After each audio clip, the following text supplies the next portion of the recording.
After being ousted by Donald Trump loyalists, former chairwoman of the Republican National Committee, Ronna McDaniel, took a job with NBC News as a conservative commentator, primarily for a cable news outlet, MSNBC, which is dominated by liberal and progressive Democrat commentators.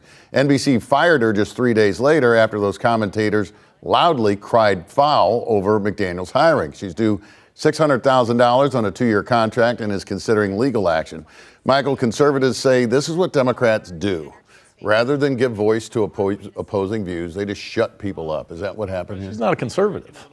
She was the head of the RNC, and she was the mouthpiece for Donald Trump. There are plenty of good conservatives who could be on NBC making that argument, whether it be Paul Ryan, whether it be Miss Cheney. There's a bunch of them. This lady's not a conservative. She's a foil for Donald Trump.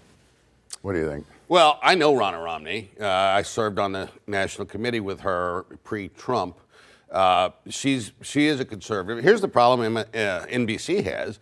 They've got conservatives on, but they've got nobody that's speaking about in support of Donald Trump. Nobody in their whole host of folks. And they tried to solve that problem, and their anchors wouldn't have it. Joe Lieberman, who nearly became the first Jewish vice president of the United States and was a shining example of bipartisan political spirit, has died at age 82. Lieberman was Al Gore's running mate in 2000. They lost the election by just 537 votes in Florida and the U.S. Supreme Court decision to stop a recount there. He was a longtime Democrat senator from Connecticut, but left the party in 2006 and won election then again to the Senate as an independent.